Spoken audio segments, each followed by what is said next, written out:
Bienvenue à cette édition du Bulletin des régions, une émission produite grâce à la collaboration de 20, télévision communautaire autonome associée à Cogeco. Bonne émission. Alors, qu'est-ce que ça évoque pour vous, le 5-10-15? C'est un espace absolument magnifique. C'était des belles professions dans ce temps-là? J'ai fait 40 ans, madame. Non. Je vois l'homme comme un arbre parce que l'homme prend racine comme l'arbre. Avez-vous l'impression qu'il y a une relève pour ça? Est-ce qu'il y a des gens qui vont pour pas que ça se perde? C'est cette année que ça vaut vraiment la peine de venir au marché public. Ça représente une belle tradition, en fait, qui est un peu un porte-bonheur pour les pêcheurs.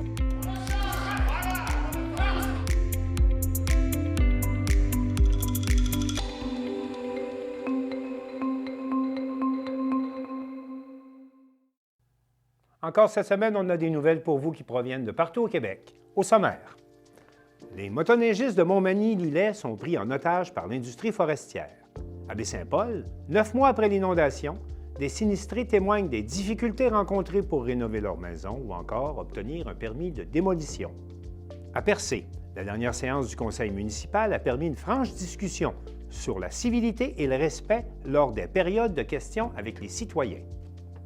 À Sainte-Anne-de-la-Pérade, la 86e saison de la pêche au Poulamont tire à sa fin.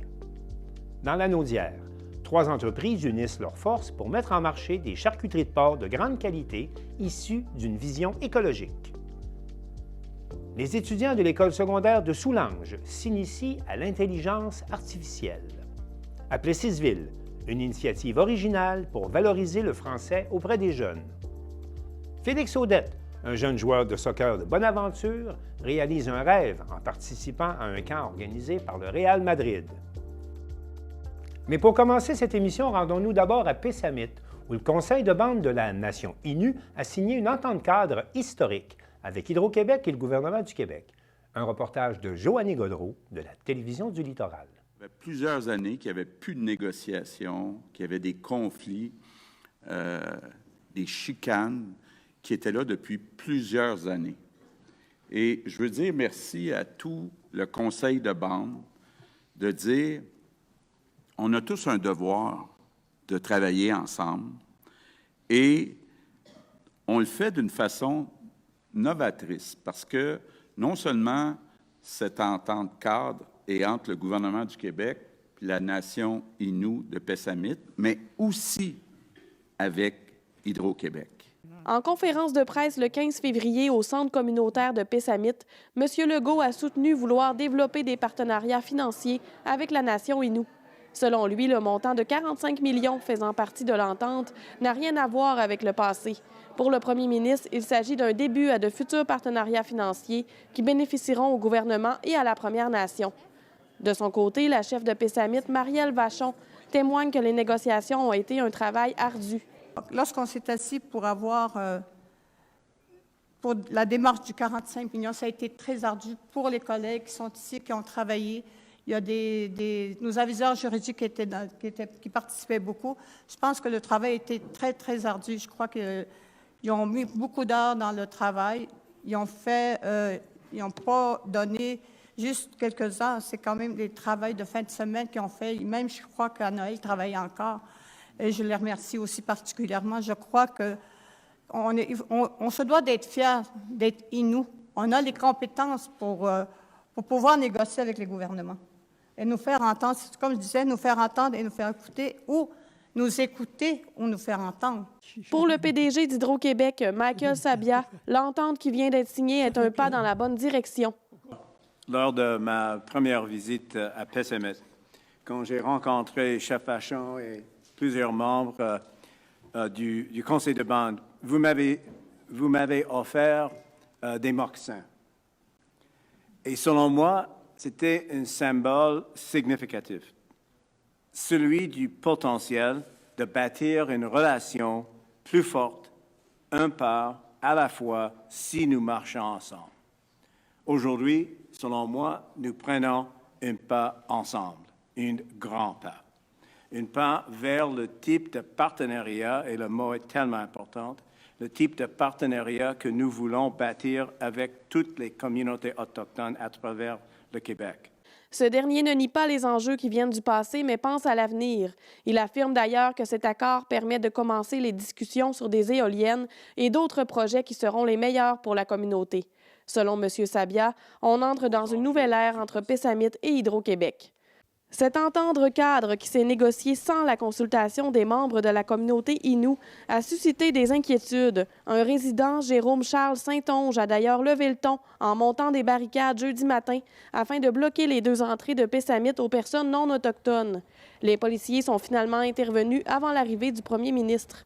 La chef Marielle Vachon aurait aimé consulter ses membres avant la cérémonie de l'entente cadre, mais elle dit que c'était impossible pour des raisons de confidentialité. François Legault a quant à lui rappelé qu'il ne s'agit qu'une entente cadre. Les négociations ne sont pas terminées. Une séance d'information s'est tenue à 17 h pour répondre aux questions des membres de la communauté Innu.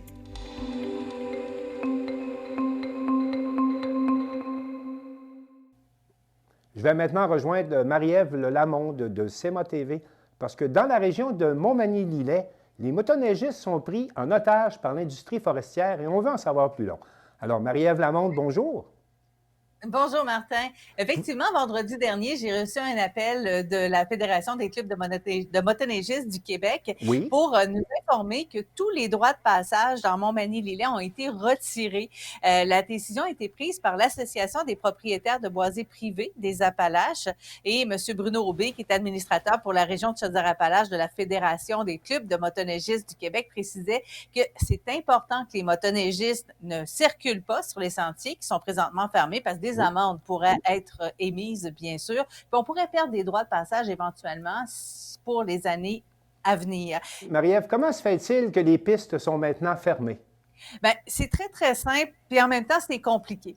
Je vous explique. Oui. Donc, le syndicat des producteurs de bois de la Côte-Sud a lancé un appel à l'Association des propriétaires de boisés privés des Appalaches pour tenter de résoudre le problème, d'ailleurs, de la fermeture des sentiers. Il faut savoir que les droits de passage, c'est très, très fragile. On peut les retirer. C'est un privilège qui est donné par les propriétaires des terres pour que les motoneigistes, les quadistes et les autres sportifs du genre puissent avoir accès. On peut retirer ça n'importe quand. Donc, c'est à renouveler à chaque année, ces autorisations-là. On doit les renouveler à chaque année. Absolument. Donc, c'est une négociation qui se fait, entre autres, avec la Fédération des clubs de motoneigistes du Québec. Mais là, le conflit vient que le syndicat des producteurs de bois de la Côte-du-Sud ils ont publié un communiqué en fin de semaine, un communiqué de presse, pour dénoncer la décision de l'Association des propriétaires de boisés privés des Appalaches qui prennent en otage la population de la Côte-du-Sud en exposant les producteurs de bois à de potentielles poursuites civiles. Et c'est dans le but de tenter d'influencer une décision du tribunal. Je t'explique, Martin. Oui, c'est un peu compliqué, oui. Les propriétaires de boisés privés des Appalaches précisent ne pas avoir de conflit avec personne dans le dossier. Par contre, ils sont en désaccord avec un projet de mise en marché sur le bois de sciage de déroulage qui a été déposé par le syndicat des producteurs de bois de la Côte-du-Sud. Donc, l'Association des propriétaires de boisés privés des Appalaches a décidé de fermer les sentiers de motoneige justement parce que le syndicat n'a pas voulu négocier avec eux. Donc, le conflit vient de là et c'est pour ça que les motoneigistes sont un peu pris en otage. Mais on s'avouera, Martin, que présentement, il n'y a pas de neige. Donc, déjà, la saison de motoneige était pas très, très belle, là, disons, pour les amateurs, malheureusement. Non, c'est comme ça partout au Québec. Fait que l'Association des propriétaires de boisés privés des Appalaches dit que le syndicat veut tout contrôler. Il veut contrôler avec qui se vend le bois, qui va le transporter, tout. Et ce ne sera plus les propriétaires, donc, qui vont prendre ces décisions-là, mais simplement le syndicat. Donc, selon Rénald Nadeau, qui est de l'Association des propriétaires de boisés privés des Appalaches, ça fait 2 ans que le côté exclusif est en négociation. Et c'est de là que découle tout ce conflit-là. Donc, ça fait environ 2 ans dans cette situation-là. Donc, le syndicat a rappelé que la Régie des marchés agricoles et alimentaires du Québec a tenu des audiences publiques ayant pour but d'autoriser de refuser la mise en place de cette agence de vente-là. C'était les 7 et 8 novembre dernier. Et il y a 3 régisseurs qui ont été entendus. Il y a eu des représentations, mais l'Association des propriétaires de boisés privés des Appalaches ont dit « Nous, on ne nous a pas écoutés, on veut vraiment pas de ça. » Donc, on nous dit que la fermeture des sentiers de motoneige va se poursuivre tant et aussi longtemps que le problème sur l'exclusivité ne sera pas réglé. En résumé, les propriétaires de forêts privées ne veulent pas d'un monopole au niveau de l'industrie qui serait, selon eux, géré par le syndicat des producteurs. C'est bien ça? C'est pas tout à fait au niveau de l'industrie parce qu'il y a quand même 3000 propriétaires de boisés privés qui font partie du syndicat. C'est beaucoup. Seulement, lors des votes au sein du syndicat, ils ont eu l'impression de ne pas être entendus et là, ils ont l'impression de se faire voler un peu leurs terres. Là. Ils veulent prendre leurs propres décisions. Et comment se sentent les motoneigistes de devenir un peu l'objet des moyens de pression qui sont en cours? Quelles sont les réactions? Même si la saison de motoneige n'est pas particulièrement bonne cette année, mais vous avez quoi comme réaction de se faire prendre en otage comme ça dans un conflit qui, au préalable, ne les regarde pas là, comme tel? Je t'avouerais, Martin, que je n'ai pas parlé à des motoneigistes parce qu'ils sont bien durs à trouver ces temps-ci parce que, justement, il n'y a pas de neige. C'est pas drôle, mais quand même. Mais c'est une situation assez particulière. Pensez-vous que ça va se régler dans le courant des prochaines semaines ou déjà il faut penser à la saison prochaine pour voir comment les choses vont se placer? Évidemment, on se croise les doigts. On n'a pas d'informations à ce niveau-là. On espère que la saison de motoneige pourra reprendre son envol. Sinon, bien sûr, il y a de longs détours à faire là, pour pouvoir passer parce que on parle d'un avis qui concerne certaines portions seulement. Oui. Donc, les sentiers 5, 55, 547, 551 et 557 qui sont dans le secteur de Montmagny-Lillet seulement. Donc, c'est vraiment le secteur où il va falloir faire un grand détour ou trouver des solutions parce que pour le moment, ailleurs au Québec, il n'y a pas de problème. Alors, on va espérer deux choses. D'abord, que les partis se parlent et ensuite que Mère Nature vous aide justement à ce qu'on puisse utiliser les sentiers. Marie-Ève Lamonde, merci beaucoup et au plaisir.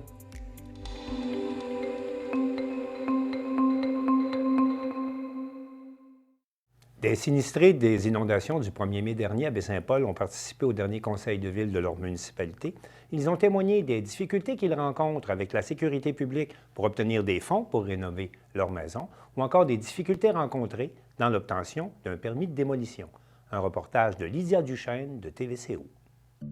Cela fait maintenant plus de 9 mois que les sinistrés de la rue Saint-Joseph sont plongés dans les dédales administratifs et émotifs de l'indemnisation. Immuniser ou démolir, là est la question. Tant de règlements, tant de lois examinées, tant de règlements lus, tant de rencontres avec les différentes instances du ministère de la Sécurité publique, tant de rencontres avec les fonctionnaires de la ville, tant de rencontres avec les élus, tant de pages écrites et déposées à la ville pour essayer de me faire comprendre. Bien que chaque cas soit différent, en ce qui concerne le gîte Le Clocheton, la haute valeur patrimoniale du bâtiment impliquait l'évaluation de tous les scénarios possibles avant d'accorder le permis de démolition demandé. Vous vous souvenez, ceux et celles qui ont suivi le dossier depuis le début, il y avait eu refus d'émettre le permis de démolition. On avait demandé quand même des documents supplémentaires. Il y a eu des analyses qui ont été faites. Il y a eu un carnet de santé. Il y a eu une architecte qui est venue sur les lieux. Je crois qu'on s'est donné quand même différentes possibilités. On a essayé plein de choses. Aussi, de la part des propriétaires, il y a eu une mise en vente qui s'est effectuée là, à l'aube du temps des fêtes. Il y a eu plusieurs choses qui ont été essayées. Et on en vient à la conclusion que tout a été essayé. Pour Mme Robin, propriétaire du gîte Le Clocheton, devenu l'emblème de la question, il était évident depuis le début que la démolition était la seule avenue raisonnable.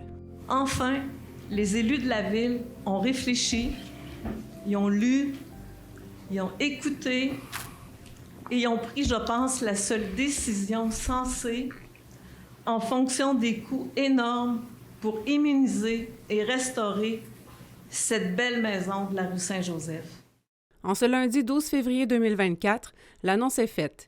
Les coûts d'immunisation et de remise en état estimés à plus d'1 million de dollars, la municipalité donne son accord pour la démolition du 50 rue Saint-Joseph. Donc ce soir, on vient permettre la démolition, mais la démolition ne s'effectuera pas demain matin. Là. Il y a encore des délais et on a quand même bon espoir là, d'arriver là, avec un certain règlement qui pourrait arriver avec un acheteur potentiel. Mais comme je vous le dis, ce qui est à retenir, c'est qu'on a essayé bien des scénarios et là, s'il arrive un autre scénario, bien, on sera bien heureux, tout le monde aussi, de voir la résidence là, préservée. Un délai de 90 jours est encore à prévoir, le temps que la MRC donne aussi son aval. D'ici là, l'achat du clocheton est encore possible. je pense que plusieurs personnes qui aimaient le patrimoine et qui se sont vivement opposées à sa démolition devraient se regrouper pour l'acheter et la rénover. En parallèle à cette histoire, d'autres résidents du quartier ont pour leur part mis leur énergie dans l'immunisation. On se fait un peu donner la conviction qu'on s'en allait dans le bon sens en essayant de sauver notre maison, en l'élevant, en bougeant du trottoir et puis en faisant la job. On a signé ensuite avec la sécurité publique en disant que oui, on s'engage à surélever notre maison, et puis si, advenant d'autres inondations, on n'aurait plus jamais de soutien de la sécurité publique. Moi, c'est correct, je ne vais plus jamais dealer avec eux autres cette année, pas de problème. La procédure qui semblait au départ raisonnable se transforme peu à peu en cadeau empoisonné, selon Yves Giroux, qui est parmi les premiers propriétaires de la rue à entreprendre les travaux. Bien, au départ, on pense que tout est couvert à 90 %. Sauf que plus on avance, plus on se rend compte que c'est pas vrai. Et puis qu'on ne sait pas, on est dans le flou. Puis nous, on a soulevé la maison, ensuite on a fait faire l'intérieur, tu soulèves la maison, tu enlèves ton plancher, les murs, il faut qu'ils partent avec. Toutes des choses que, dans le constat de dommages du départ, c'était pas pensé. C'était pas, OK, la salle de bain s'en va au grand complet parce que quand tu enlèves le plancher, tu enlèves le mur, mais tout est parti, la céramique se défait, puis fait que tu enlèves tout, t'sais. Mais refaire tout ça, c'était pas estimé dans le constat de dommages du départ. Ces coûts additionnels reliés à l'effort de préservation des maisons n'étant pas considérés par les programmes d'indemnisation, Yves Giroux remet en question la réelle valeur du soutien offert et souligne l'épuisement et le stress financier qui les poursuit depuis le 1er mai 2023. Je viens ici vous parler parce que on se sent un peu abandonné. Tout le monde, on a le même combat chacun de notre côté. Nous, on a été les premiers à le faire, l'élévation de la maison. Moi, je sais qu'il y a beaucoup d'autres de mes voisins qui y pensent, mais beaucoup d'entre eux, c'est des retraités. Est-ce qu'ils ont la capacité d'emprunt peut-être, il y en a d'autres, oui, OK, leur maison est peut-être payée, mais c'est une autre affaire, tu sais. Puis est-ce que tu as l'énergie de te battre avec la sécurité publique pour toutes les billes de 500$? Parce que c'est ça qui se passe. M. Giroux demande à la municipalité de maintenir son soutien et l'encadrement des procédures d'indemnisation avec les différents ministères tout au long de la démarche d'immunisation. Sans quoi, selon lui, plusieurs propriétaires pourraient se décourager et opter pour la démolition. Ce que je peux vous dire, M. Giroux, on va vous accompagner ainsi que les autres présidents de la rue Saint-Joseph du mieux qu'on le peut. Et encore demain matin, on va travailler justement pour essayer de faire pression sur le ministère de la Sécurité publique pour bonifier l'aide financière là, dans les cas auxquels vous avez fait référence. Ajoutons qu'une aide financière supplémentaire de 750 000 $, soit 75 000 $ par maison, vient d'être annoncée par le ministère de la Culture et des Communications.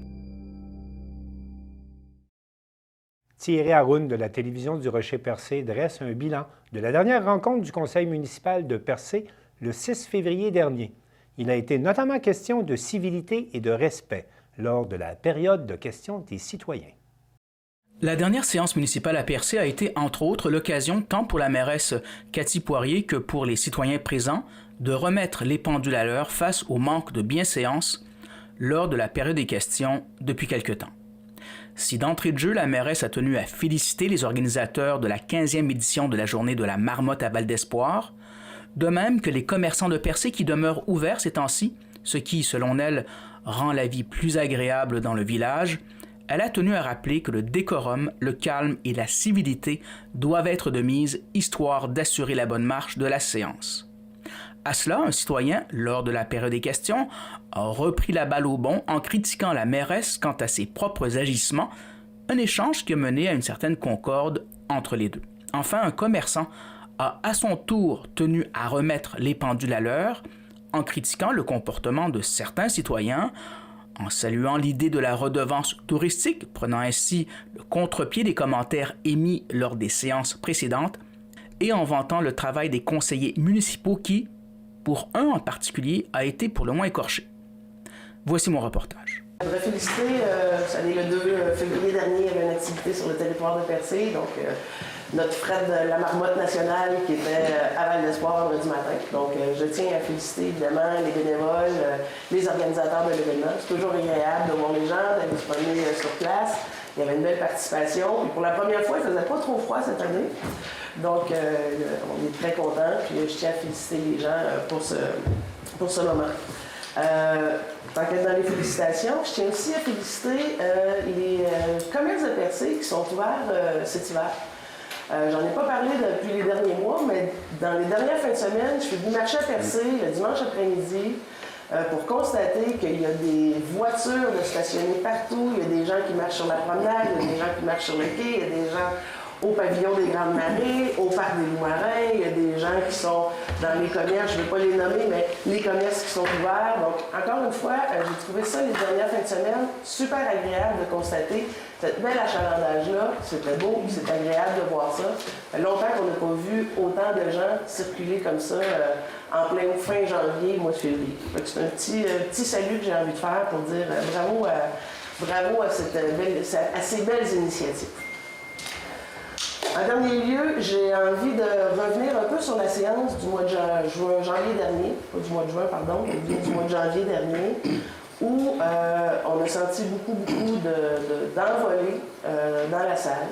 C'est des moments pour venir exprimer nos pensées, c'est tout à fait légitime, mais ce que je vais demander ce soir, c'est un peu de décorum. Hein? Je demande un peu plus de civilité, s'il vous plaît. On laisse les gens parler.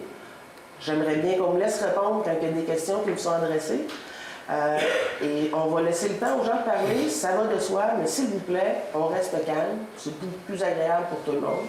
Pas l'intention de faire des spectacles dans l'ampleur du Québec à tous les mois. Je pense qu'on peut se parler de façon civilisée. Autre information par rapport à la séance à la période de questions, s'il vous plaît, pour décorum, c'est pas moi qui choisis les règles. Le décorum, c'est de s'adresser à la présidente de l'Assemblée. Si vous avez des questions à poser, vous les adressez à moi et je redirigerai vers les personnes en mesure de répondre, si c'est Mme Hubert, si c'est des membres du Conseil, si c'est la direction générale. Je vais laisser la parole, il n'y a aucun problème. Une question de décorum et de civilité, s'il vous plaît. On respecte ça pour le bien-être de tous. Je vais revenir sur ce que vous disiez, Mme la mairesse, au sujet de la réunion du mois passé. Comme vous pouvez voir, tout le monde pense que c'est ceux qui sont au micro qui parlent trop fort ou quoi que ce soit. Mais vous venez de voir, même là, le premier qui est passé, arrêtez donc de couper la parole et laissez donc le monde parler. Ça a été ça tout le mois, la dernière réunion. C'est un endroit pour poser des questions. Vous venez ici pour me poser des questions, poser des questions à des gens qui sont ici. Si vous posez des questions, vous ne me laissez pas le temps de répondre. C'est pas l'endroit à être. C'est pas un micro pour venir faire une exposition. C'est un micro pour venir poser des questions. Si vous ne me permettez pas de répondre, et vous enfilez une deuxième question, une troisième question, c'est normal qu'à un moment donné, je vais vous dire stop. Laissez-moi répondre à votre première question. Je vais vous relaisser la parole. Puis je vais vous demander de poser une deuxième question. Je vais répondre à votre deuxième question. Il faut me laisser le temps de répondre. C'est un endroit pour poser des questions. Oui, laissez le monde aussi le temps de finir leurs questions avant d'enchaîner et toujours embarquer. J'en prends bonne note, M. Méthode. Puis vous pouvez prendre note aussi que nous autres, quand on a parti de la dernière réunion, on n'a pas pitché notre micro sur la table. Regardez bien la réunion, ce que vous avez fait, c'est ça. Bon. J'en prends bonne note, M.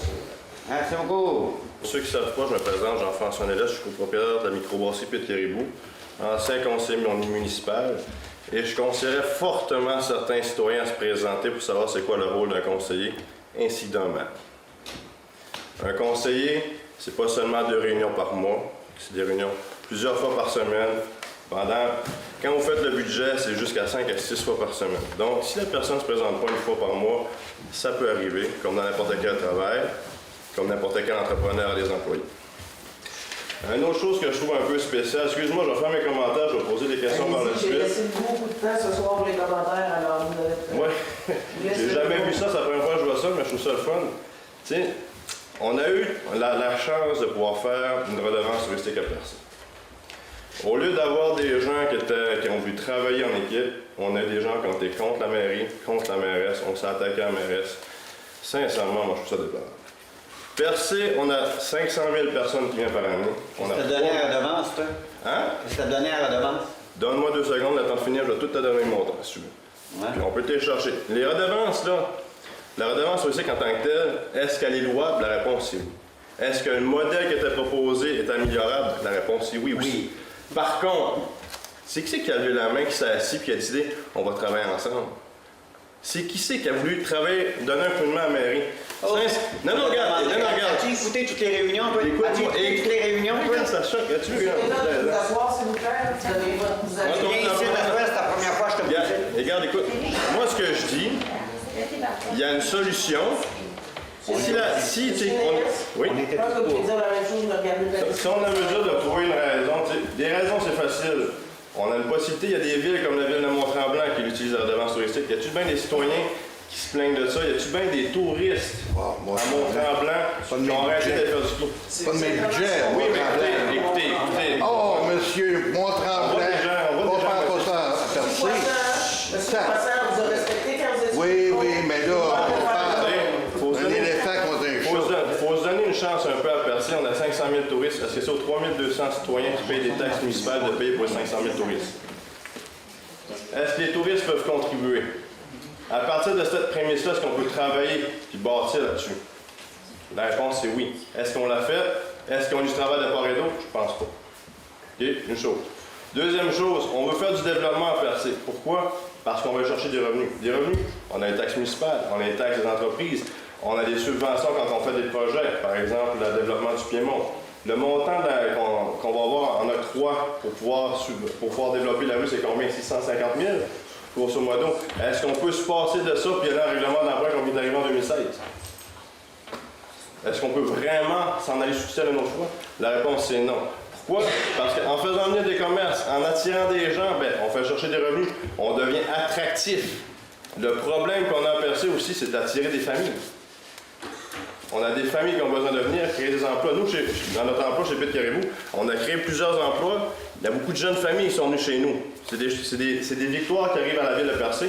Donc, si on revient, ce que je trouve ça plate, moi de mon côté, puis j'aimerais, auprès des citoyens, moi je serais prêt à m'asseoir n'importe quand avec n'importe quelle entreprise, n'importe quel entrepreneur qui est capable de faire un pas en avant puis se dire, écoutez, non, la redevance, on est capable de la faire. On va la bâtir conjointement. Puis on va arrêter de se tirer des boulets de bord et d'autre. Moi, ce que je vois, ça me donne-tu réellement le goût de venir à une réunion municipale comme avec le ton qu'il y a là en ce moment? Premièrement, on a juste des gens qui viennent critiquer, on n'apporte pas de solution. Ce que je souhaite, c'est de m'asseoir et trouver des solutions pour que la ville aille bien. Pour qu'il y ait une école primaire qui finisse par ouvrir à Percé au centre-ville. C'est pas normal qu'une ville n'ait pas son école primaire dans son centre-ville. Puis en ce moment, c'est ça qui se passe. On a des gens qui sont contre la mairie. Je vous mets au défi de vous présenter puis faire la job qu'ils font, ces gens-là. N'importe quand me présenter, moi. Présente-toi. N'importe quand. Je vous propose. Ça va me faire plaisir, monsieur, de me présenter. Et là, c'est le fun. On a vraiment des exemples parfaits de gérants d'Estade, mais ça, c'est pas grave. Ils vont se présenter, ils vont faire leurs erreurs, puis on va être capable de voir. Moi, ce que je propose, quand on voit ces gens-là ici qui se donnent, tu sais, je peux comprendre qu'on peut les critiquer. Je peux comprendre. Tout le monde est critique, il n'y a personne de parfait. Mais essayons-nous, trouvons une solution. Travaillons ensemble de trouver pas des raisons, mais des solutions aux problèmes qu'on a parce qu'il y en a. Percé, on est assis sur un joyau et on creuse à côté. Pourquoi? Parce qu'il y a des gens qui ne veulent pas travailler. C'est simplement ça mon commentaire. Revoyez tous nos reportages sur notre site Internet. La 86e saison de pêche au Poulamont sur la rivière Sainte-Anne tire à sa fin et Charles Laviolette de CJSR nous informe que pas moins de 100 000 pêcheurs se sont rendus sur les lieux et qu'ils ont capturé un minimum d'1 million de poulamons. C'est en 1939 qu'un épicier de Saint-Anne-de-la-Pérade, en prélevant des blocs de glace sur la rivière, a constaté que des bancs de petits poissons peuplaient la Sainte-Anne en hiver. La pêche au poulamont était née. La pêche aux poissons des chenaux en est à sa 86e édition et sa popularité ne se dément pas. Encore cette année, la saison de pêche sur la glace qui tire à sa fin permettra à environ 100 000 pêcheurs de pêcher 1 million de poulamons.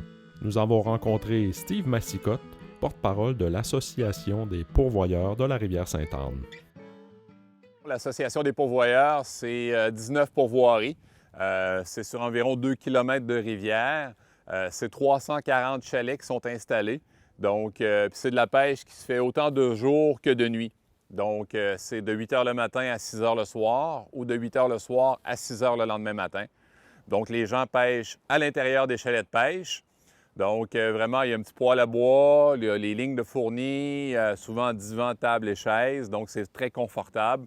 Beau temps, mauvais temps, donc les gens là, peuvent venir là, à la pêche chez nous puis profiter là, des activités qu'il y a sur la rivière.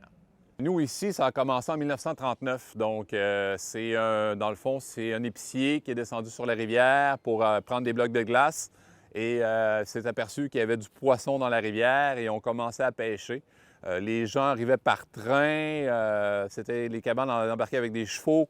La glace, on la sciait avec des galandars, qui est des grandes scies à la main. Donc, par la suite, là est arrivé les scies mécaniques. Donc, c'était plus facile de faire les trous dans la rivière, les tracteurs. Et en 1976, s'est créée l'Association des pourvoyeurs là, de la rivière Sainte-Anne. Et là, maintenant, on est rendu à notre 86e édition déjà. Et c'est une pêche qui, dans le passé, était très festive de nuit. Maintenant, c'est rendu très familial.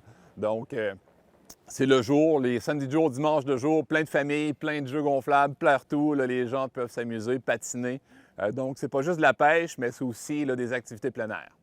Ici, c'est notre date d'ouverture officielle du ministère de la Faune, c'est le 26 décembre. Donc, normalement, quand on a du froid, 26 décembre, on commence notre saison, puis ça se termine toujours vers la mi-fin février. Donc, cette année, malheureusement, avec la température, le 18 décembre, il est arrivé un coup d'eau. Donc, on a eu à peu près là, 100 mm de pluie totale, fait que la glace n'a pas pu résister. Donc, il a fallu repartir la saison. Donc, à partir du 15 janvier, là, on a recommencé et ça fait une courte saison cette année. Mais depuis les 10 dernières années, dans le fond, là, c'est à peu près, là, on a eu peut-être 2-3 bonnes années où on a pu commencer le 26 décembre. Donc, il faut faire avec Dame Nature. Depuis les 10 dernières années, le réchauffement climatique, etc., donc c'est plus difficile. Mais il faut attendre du froid. Nous, dès qu'il y a des nuits à moins 15 et que la rivière gèle, on l'arrose, donc on épaissit notre couvert de glace. Quand on embarque dessus, un 12 pouces de glace, donc c'est sécuritaire. On fait les installations électriques, les chalets de pêche, puis après ça, là, les gens peuvent venir sur la rivière.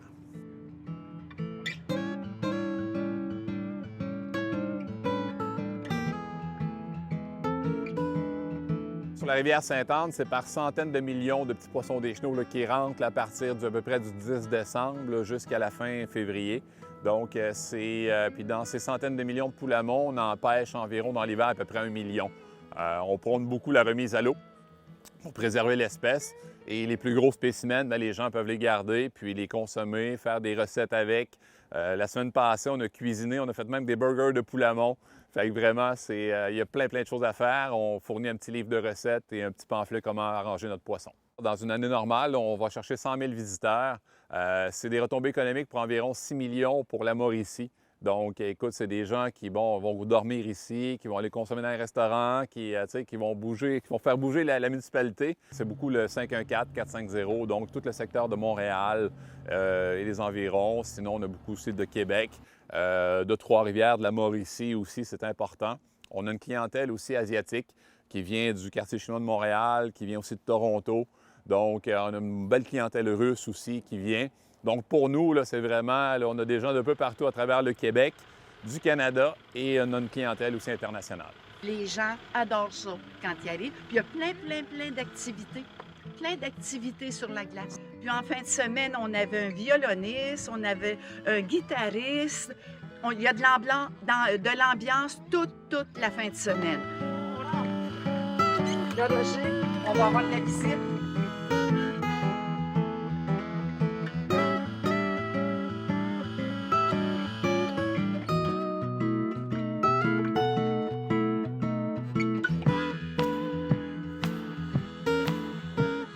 Moi, ça fait 76 ans que je pêche.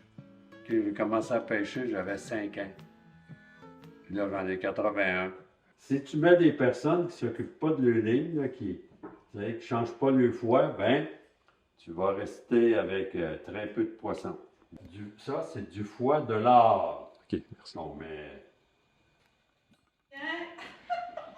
Puis il est grouillant.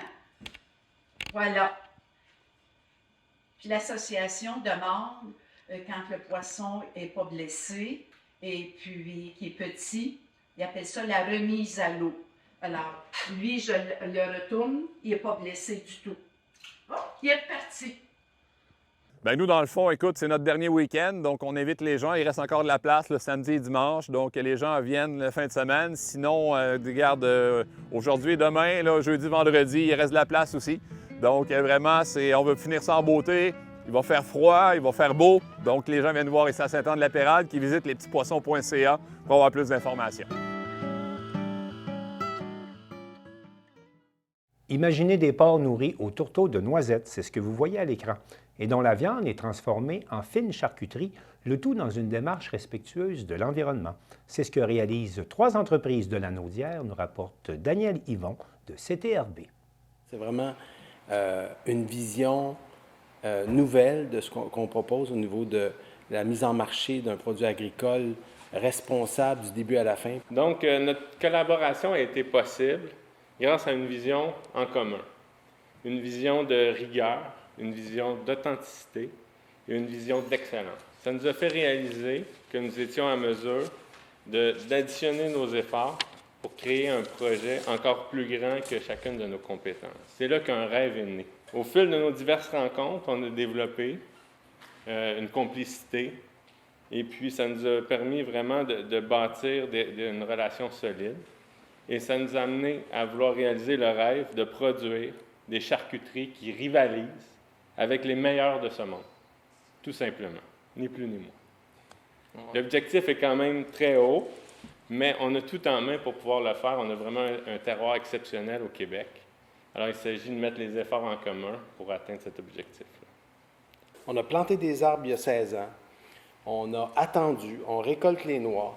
On travaille fort, autrement dit. On arrive à la fin, on les casse. Puis quand on les casse, surprise, ça fait beaucoup de poudre.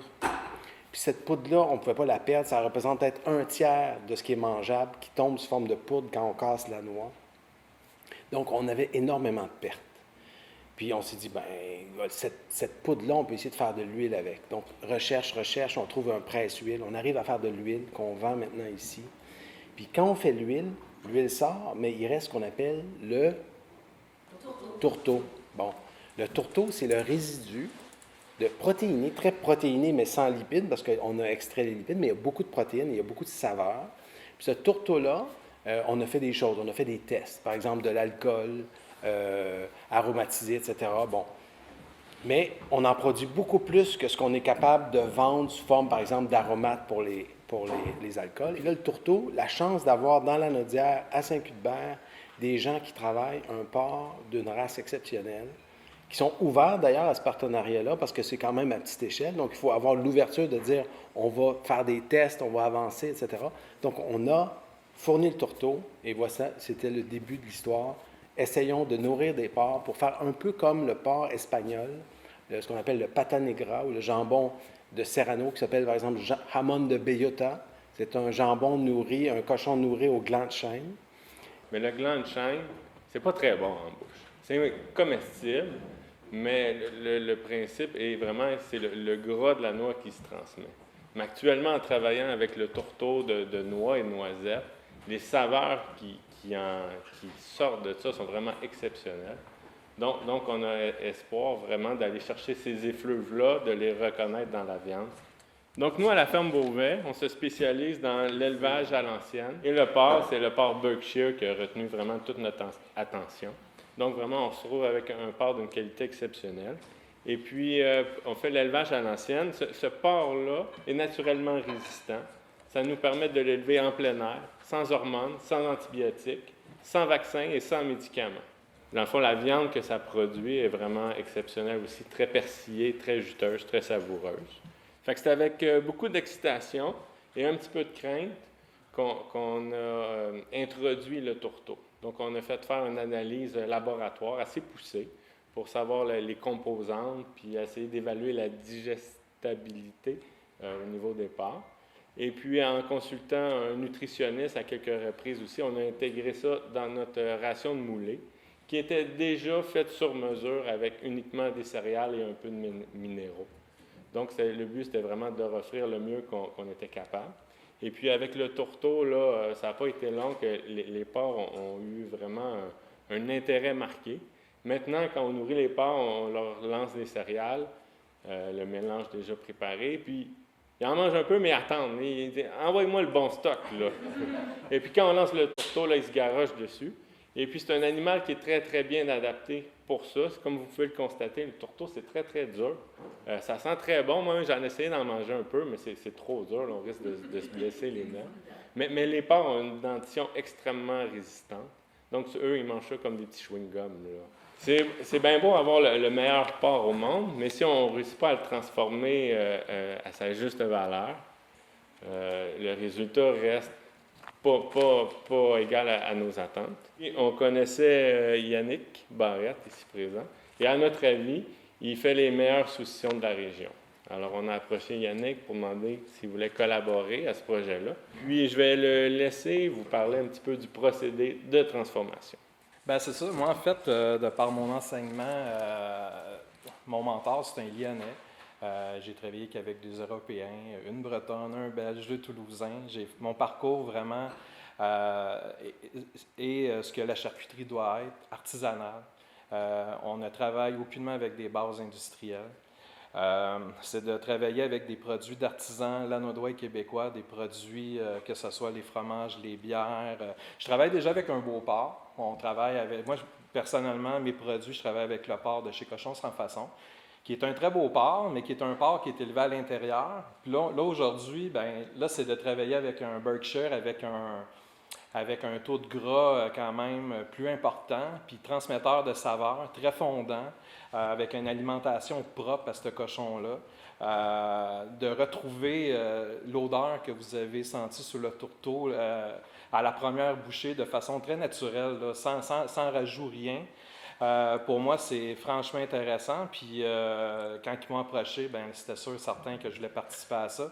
Fait que si on est capable, puis je pense qu'on est capable de le faire, c'est de prendre cette viande de qualité-là et de reproduire un peu ce qui se fait en Espagne avec la pata negra. On est absolument capable de faire ça. Je travaille uniquement avec des produits, poudre de jus de céleri, aucun nitrite, sel de mer, sucre de canne. On laisse vraiment la vedette. La vedette, c'est la viande dans ce cas-ci. On va probablement y aller très, très simplement, sans rajout inutile. On veut laisser parler la viande par elle-même. Je pense qu'avec un porc, de manière très consciencieuse, comment il s'occupe de l'élevage de ces cochons, avec le tourteau-noix puis mon savoir-faire, je pense qu'on va vous proposer des trucs franchement à la hauteur de ce qu'on trouve en Europe, là.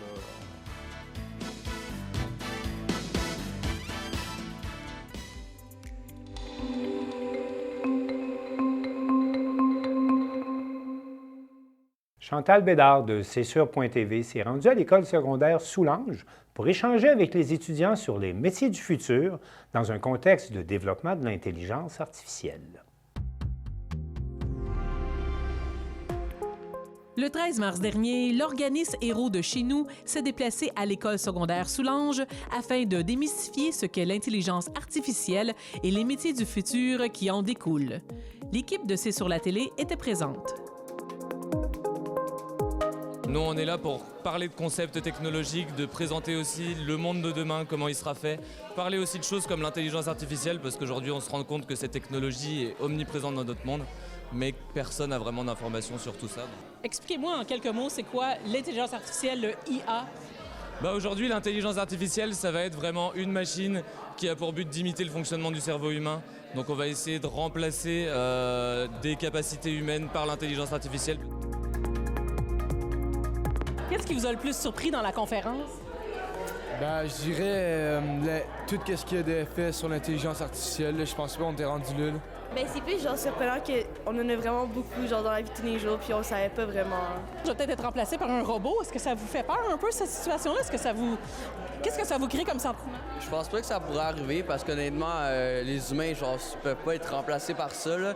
Ils ont des émotions, puis c'est assez complexe leur tâche. Ça fait peur un peu, là. Je veux dire, moi, personnellement, je trouve qu'on perd le lien humain entre les entreprises, puis comme ça, là. Qu'est-ce qui manque dans l'intelligence artificielle? Des émotions. Parce que sinon, c'est ça, des émotions. Ouais. Est-ce que la conférence devrait s'étendre à plus que les jeunes des écoles? Est-ce que ça devrait aussi être offert à la population, aux adultes de la région? Probablement, parce qu'on se rend compte au final qu'on est tous acteurs de ce monde-là dans lequel on vit tous ensemble. Donc voilà, on privilégie pour l'instant de travailler auprès des enfants parce que c'est eux qui vont organiser notre monde de demain. La fondatrice de votre organisme a cité une phrase très importante. Est-ce que vous pouvez me la répéter puis me l'expliquer? Aujourd'hui, Ravi, elle nous dira que notre mission fondatrice, c'est de transformer tous les utilisateurs en développeurs. Le but de cette phrase-là, c'est vraiment de faire de tous ces jeunes des acteurs de cette nouvelle technologie qui ne la subissent pas mais qui travaillent avec elle plutôt pour les aider dans leur avenir. Voilà.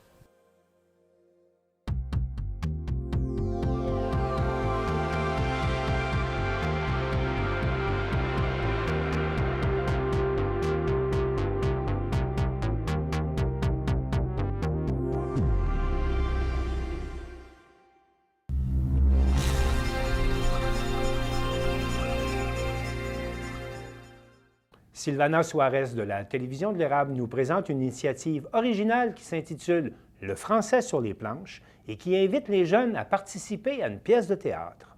Bonjour, Monsieur Yvonne, et bienvenue. Merci, ça me fait plaisir. Pourquoi est-ce que vous êtes ici à Plessisville aujourd'hui? En fait, nous, on reçoit régulièrement des mandats du gouvernement, du gouvernement du Québec principalement, pour réaliser des projets avec les jeunes dans les écoles ou dans les municipalités. C'est ça, on a un projet qui a un lien avec le théâtre dans le but de valoriser le français auprès des jeunes, mais aussi auprès des nouveaux arrivants qui viennent de s'établir dans la région. D'accord, vous êtes le directeur général des productions Jeunes Camions. Quelle est la mission de cette organisation? C'est d'utiliser la vidéo ou bien le théâtre pour pouvoir aborder des sujets variés qui concernent les jeunes principalement. Droits, obligations, responsabilités des jeunes. Il y a aussi la sécurité sur la route, le théâtre, la valorisation du français, l'importance de bien s'exprimer, s'intégrer en tant que citoyen. Donc, c'est le racisme aussi, contrer le racisme, contrer la violence, c'est des thèmes qu'on aborde à travers nos différentes activités. Monsieur Yvonne, et pour vous, quelles sont les principales sources de distraction des jeunes, justement par rapport à la langue française? Des distractions, c'est certain que quand on fait de la promotion, disons, d'une émission de télévision, les jeunes, c'est ça, je pense, sont influencés beaucoup par les émissions américaines. Les tendances, ils vont suivre justement la mode américaine. C'est ça, quand je m'exprime comme ça, je mets pas tout le monde dans le même bateau, mais je vous donne un exemple. J'étais en train de réaliser au début de l'année dans une école un projet en théâtre. Puis c'était principalement des jeunes qui viennent de l'extérieur. Ils parlent français, c'est des francophones, sauf qu'ils ne connaissent pas du tout la culture québécoise. Ils ne connaissent pas du tout les films, les émissions du Québec. Donc, mais ils connaissent très bien les acteurs anglophones, les émissions anglophones, les séries qu'ils écoutent, qui suivent sur Netflix ou sur Prime. Tout est en anglais. Donc, c'est certain que ça, c'est très fort. Il y a beaucoup de travail à faire, je pense, pour valoriser la culture du Québec auprès des jeunes. Et comment est-ce que le théâtre peut aider justement à préserver les Français social? Oui. D'abord, le texte des pièces de théâtre, c'est écrit en français. Ceux qui ont participé à la création des textes, c'est des élèves qui sont en théâtre. C'est ça, ils se sont prêtés au jeu d'écrire la pièce de théâtre, mais en ayant une richesse de mots et de vocabulaire dans les différentes pièces de théâtre. Et quelles sont toutes les possibilités qu'il y a pour que le projet fonctionne? Comme il est né et aussi comment il se transforme dans le temps. Donc, qu'est-ce qui est toujours possible, c'est de monter de toute pièce, une pièce de théâtre sur scène, sur les planches. Donc, de là l'idée, le théâtre sur les planches. Donc, le français sur les planches, c'est ça par rapport au théâtre, effectivement. Donc, télécharger une des 4 pièces de théâtre, distribuer, c'est ça, les rôles à travers, c'est ça, les élèves dans une école ou des jeunes dans une municipalité, trouver justement les accessoires, les costumes, le visuel, le décor et monter la pièce de théâtre sur scène. Ça serait notre idée principale, idéale, qui serait, c'est ça, un plus, évidemment. Mais pour ceux qui que le projet fonctionne, mais qui trouvent ça trop ambitieux de monter une pièce de théâtre, on propose justement un plan B, une solution pour inclure le plus de jeunes dans le projet à travers le projet de la distribution des capsules, pas des capsules, mais des répliques finalement à chacun des jeunes pour réaliser des petites capsules vidéo, effectivement. Ouais. Mais Yvonne, vous avez fait une invitation pour les jeunes au Québec, justement à propos de la langue française. Je vous invite à voir les capsules vidéo et après, vous pouvez nous expliquer un peu sur ça. Excellent. D'accord. On a pensé à un super concept. C'est vraiment pas compliqué. Tu prends ton téléphone, tu demandes à un ami de te filmer, et puis tu donnes vie à ta réplique. Amuse-toi, tu peux faire 2-3 versions de ta réplique, puis de toute façon, on va faire une sélection après ça. On a hâte de voir les résultats. C'est très simple. Vous avez jusqu'au 1er avril pour nous partager votre réplique. C'est très facile de participer. Pour avoir toutes les informations, allez au site qui apparaît au bas de l'écran. À toi, Joe.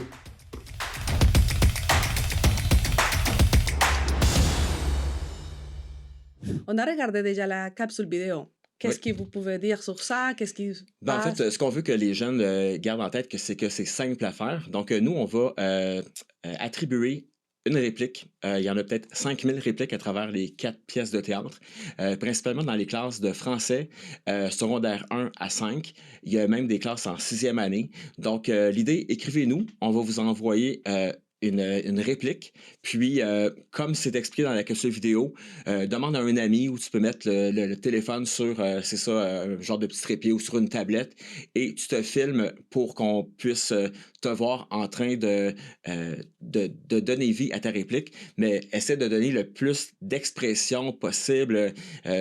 Donner vie à une réplique, finalement, c'est donner une bonne intention, tout ça à la réplique, c'est ça qu'on va vous attribuer. Puis, le montage vidéo va se faire pendant tout le mois d'avril. Donc, la date limite, c'est le 1er avril pour nous acheminer par courriel, c'est ça, justement, votre capsule vidéo filmée. Donc, zéro stress, ça s'adresse aux élèves qui sont en 6e année, puis aussi de secondaire 1 à 5. Et est-ce que l'invitation que vous faites dans la capsule vidéo est aussi pour les jeunes de la MRC de l'érable? Oui, c'est de tous les jeunes de partout au Québec. Puis si, disons, il y a des personnalités locales qui veulent participer au projet, on est ouvert. Ça peut être des entrepreneurs aussi parce que, bon, on cible surtout les jeunes, mais s'il y a des entrepreneurs locaux qui veulent jouer le jeu, donner vie à une réplique, on les invite aussi. Une participation collective. C'est sûr qu'avant tout, c'est les jeunes à qui on s'adresse, mais évidemment, la MRC de l'érable, vous êtes les bienvenus, évidemment. Il n'y a pas alors un âge ciblé, non? Bien, on cible les 12 à, disons, à 17 ans. Mais c'est certain qu'on ne dira pas non à un entrepreneur qui veut s'amuser à donner vie à une réplique, parce qu'on en a comme 5000 à peu près répliques à distribuer. Donc, on espère que chacun va, en tout cas, qu'on va réussir à rejoindre nos objectifs. Là. Donc, voilà.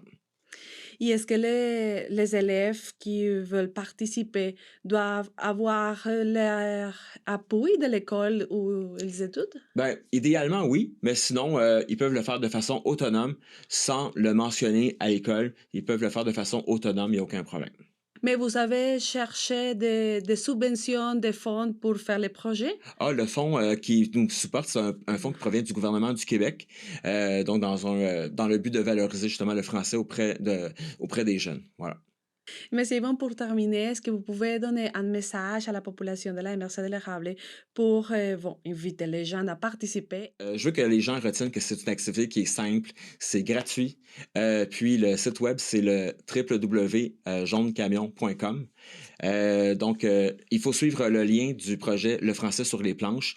Ils peuvent cliquer directement sur la fiche puis avoir accès directement au lien aussi du projet sur le site web, évidemment. Donc, si jamais vous avez des questions, n'hésitez pas. Nous, on est disponible pour répondre à toutes vos questions. Donc, puis je rappelle que c'est le 1er avril, la date limite, idéalement, pour nous envoyer votre petite capsule vidéo. Donc, voilà. Monsieur Yvon, merci beaucoup pour être ici et pour toute l'information. Ça me fait plaisir.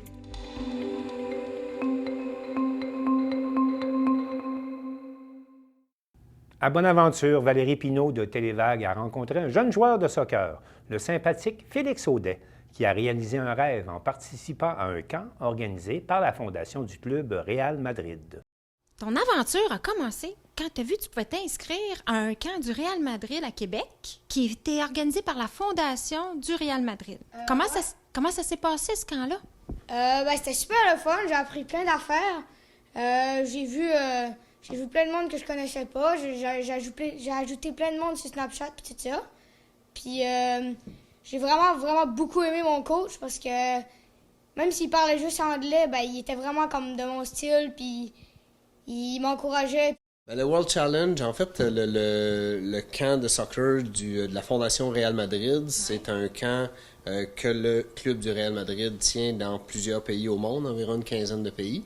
Puis, dans chaque pays où ils tiennent des camps, ils sélectionnent des joueurs pour participer au World Challenge, qui est un tournoi avec des équipes de chacun de ces pays-là, où il y a des camps du Real Madrid. Quel âge t'as commencé à jouer au soccer?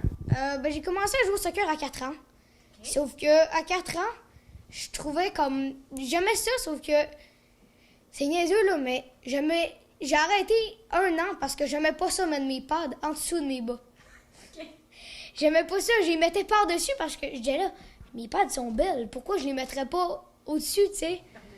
Fait que là, j'ai arrêté 1 an, puis j'ai recommencé 8. Le coach a eu des très, très bons mots pour Félix. C'était quand même assez émouvant pour moi puis Geneviève, ma conjointe. Parce que, c'est ça, ils ont fait 10 camps au Canada, de la Colombie-Britannique jusqu'au Québec. Puis, le coach nous a dit qu'au niveau pas seulement au niveau du talent, mais disons dans le package global, que Félix avait été son meilleur élève, si on veut, de tous les camps qu'il y avait eu au Canada. Ouais, c'est ça. Au niveau de l'attitude, au niveau... oui, il y avait le talent, mais il y avait aussi beaucoup... les critères de sélection étaient aussi en fonction de l'attitude, le sérieux, la passion. Il disait que c'était un très bon coéquipier, puis que, ouais, c'est ça, il était toujours à l'écoute, toujours focus pour faire les tâches, ou pas les tâches, mais les exercices. Fait que, ouais, ça a été des très, très beaux commentaires. Quand j'ai su que j'étais pris, j'étais vraiment content. Sauf que, un peu après, on a checké, puis ça revenait, je pense, à 7000 quelque chose US. Ça, c'est comme 10 000 $ canadiens. On a parti à la campagne de GoFundMe, puis on est déjà rendu à 10 000. On a déjà tout l'argent. Tu pratiques-tu souvent à la maison? Oui, beaucoup. Je pratique pas mal tous les jours. Là, un peu moins, parce que, tu sais, il y avait la patinoire qu'on vient de faire. Puis, tu sais, commence à faire fret, puis il neige, puis il mouille plus, puis tout ça. Mais l'été, je pratique pratiquement tous les jours. Puis je regarde souvent des vidéos de joueurs de soccer, puis pour les skills. Mon idole, c'est Ronaldo, donc je regarde tout ça, je pratique. Puis après ça, quand j'arrive dans les matchs, j'essaie de les faire.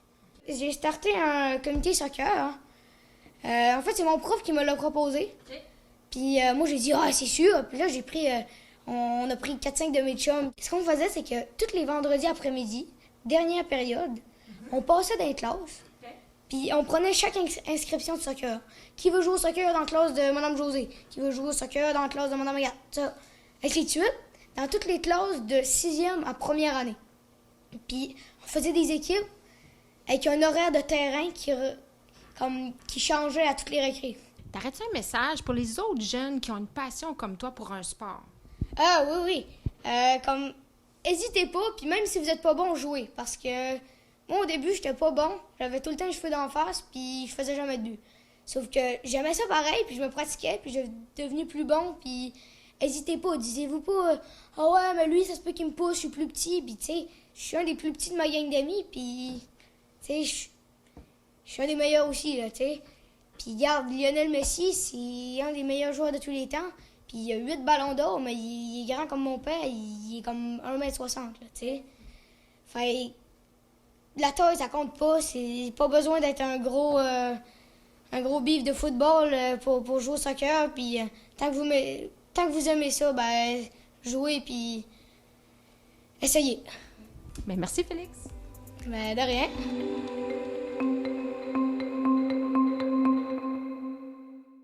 C'est tout pour le Bulletin des régions cette semaine. Je remercie toutes les télévisions communautaires ayant participé à sa réalisation et je vous dis à la prochaine.